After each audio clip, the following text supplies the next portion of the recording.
جہاں پر بوڑھوں کو اولڈ ہاؤسز کے اندر دھکیل دیا جاتا ہے اور چند برس کے تعیش کے لیے اپنے آپ کو خلوت کی زندگی کے اندر اپنی خواہشات کو پورا کرنے کے لیے، منہ لگام خواہشات کو پورا کرنے کے لیے ہر ایک سے کنارہ کشی کو اختیار کر لیا جاتا ہے۔ حضرات گرامی قدر پھر وہ وقت بھی آتا ہے، بچہ 18 برس کا ہو جاتا ہے، والدین کو اس کے سہارے کی ضرورت ہوتی ہے، لیکن بچہ قانون کا جواز لے کر، قانون کا سہارا لے کر اپنے والدین کو خیر بات کہہ دیتا ہے۔ حضرات گرامی قدر اللہ تعالیٰ کا فضل ہے بیوی ہمارے معاشرے کے اندر کہ اللہ تعالیٰ کے فضل و کرم سے آج ہم بوڑھوں کی عزت کرتے ہیں، بزرگوں کا احترام کرتے ہیں، لیکن حضرات گرامی قدر بدنصیبی کی بات یہ ہے کہ آج اس معاشرے کے اندر بھی اولڈ ہاؤسز کھل چکے ہیں۔ میں نے باقاعدہ طور پر ٹیلی ویژن کے اندر ایک پروگرام کیا جہاں پہ ایک لیڈی ڈاکٹر اولڈ ہاؤس کے اندر موجود تھی، اس کی عمر 60 برس سے زیادہ ہو چکی تھی، وہ رو رہی تھی اور یہ بات کہہ رہی تھی کہ علامہ صاحب جب تک میں جاب کے اوپر تھی میرے بچے مجھے رکھتے رہے، لیکن آج میرے بچے مجھے رکھنے کے عوض بجلی کا بل مجھ سے طلب کرتے ہیں، جب میں بجلی کا بل دینے کے قابل نہیں رہی تو مجھے اولڈ ہاؤس کے اندر دھکیل دیا گیا۔ حضرات گرامی قدر آج ہمیں اپنے اخلاقی اقدار کو اور آج مذہبی تعلیمات کو اپنے سینے سے لگا کر رکھنے کی ضرورت ہے۔ یہ میرا جسم میری مرضی کے نعرے، یہ آزادی اور حریت کے نعرے، یہ طلاق کو احسن سمجھنے کے نعرے، یہ جنسی بے راہوی کے نعرے، یہ نکاح کی قید سے آزادی کے نعرے، یہ فیملی سسٹم کو توڑنے کے نعرے، یہ حیا کو دفن کرنے کے نعرے، یہ بے حیائی کے فروغ کے نعرے، یہ ہمارے معاشرے کے اندر اخلاقی اقدار کا بھی جنازہ نکال دیں گے اور فیملی سسٹم کو بھی تباہ و برباد کر کے رکھ دیں گے۔ حضرات گرامی قدر اس صورت میں اللہ تعالیٰ نے اس بات کا بھی ذکر کیا وَلَا تَقْرَبُوا الزِّنَا، کہ زنا کرنا تو بڑی دور کی بات ہے، زنا کے قریب بھی نہیں جانا چاہیے۔ اس صورت میں اللہ تعالیٰ نے اس بات کا بھی ذکر کیا کہ اپنی اولادوں کو بھوک کے خوف سے قتل نہیں کرنا چاہیے۔ اللہ تبارک و تعالی ہمیں بھی رزق دینے والے ہیں اور ہماری اولادوں کو بھی رزق دینے والے ہیں۔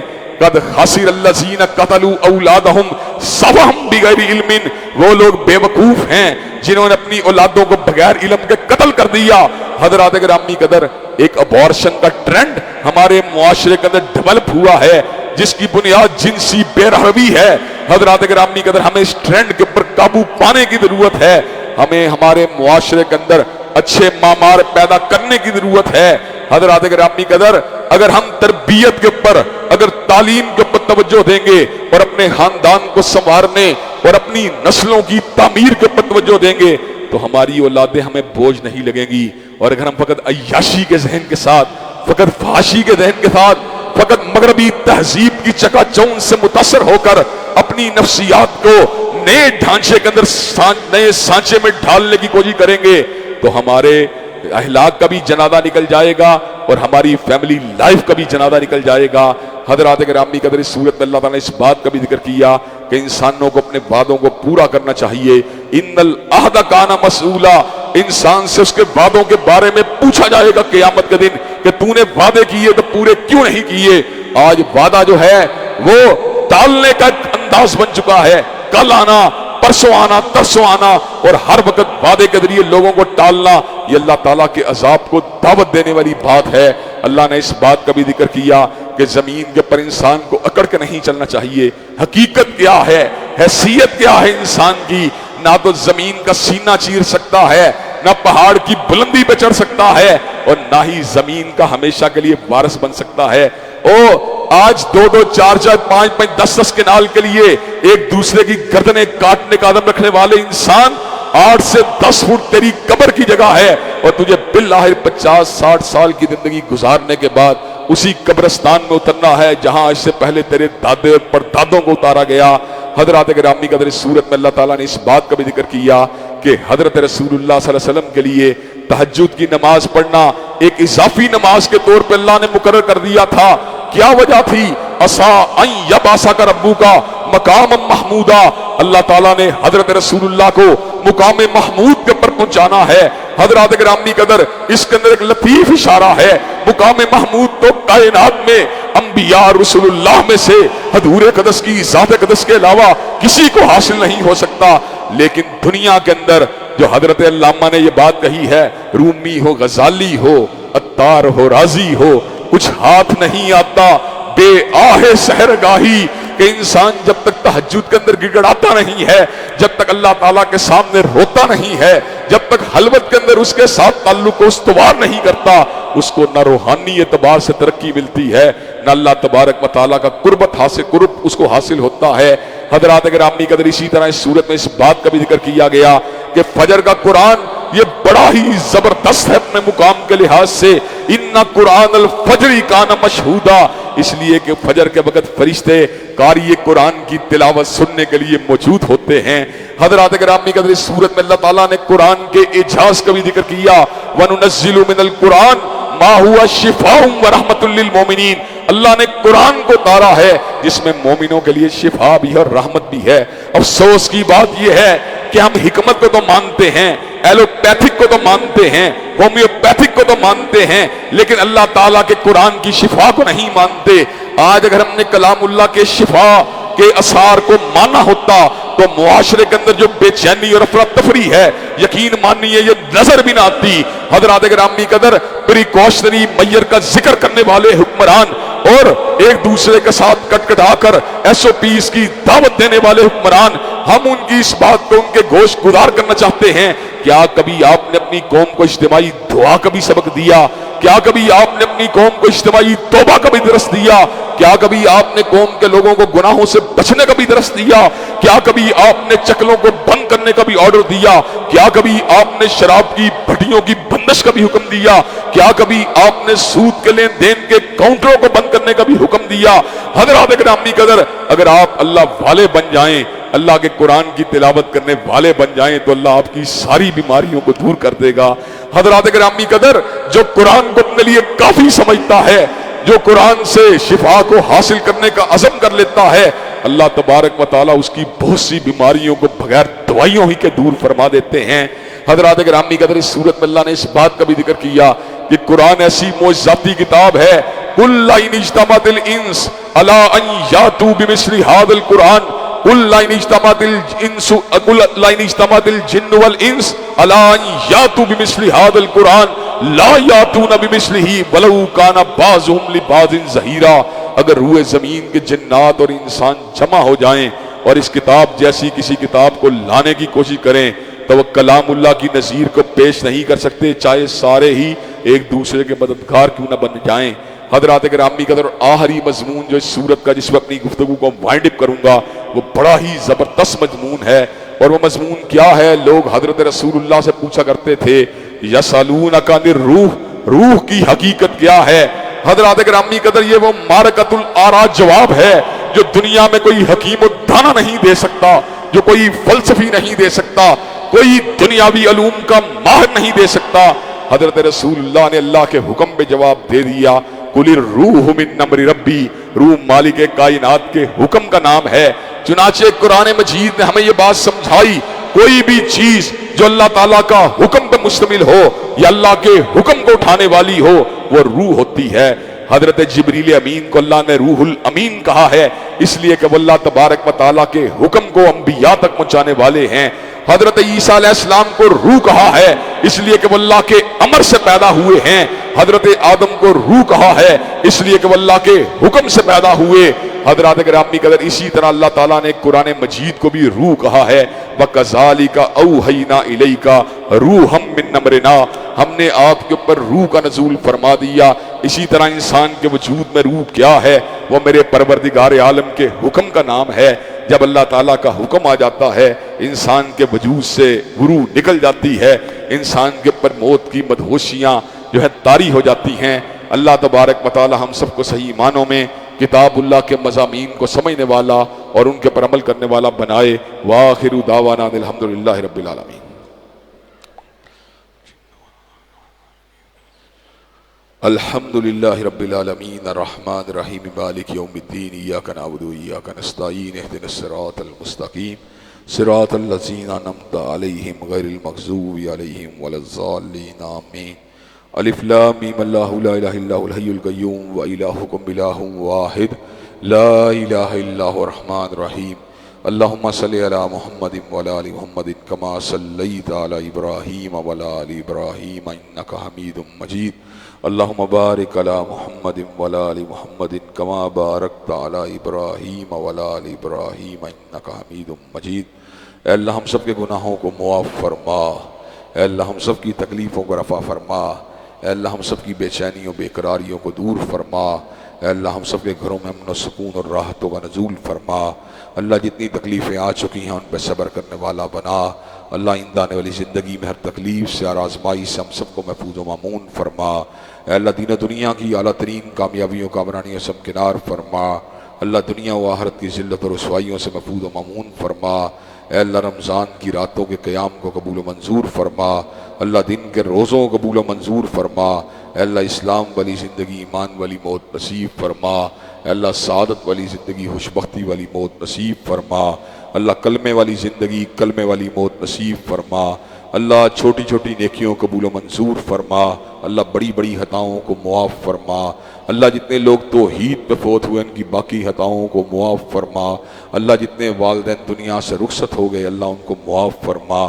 اللہ جتنے لوگ مساجد کی خدمت کرنے والے دنیا سے چلے گئے ان کی خطاؤں کو معاف فرما۔ اللہ اس مسجد کو قیامت کی دیواروں تک کے لیے مینارہ نور بنا۔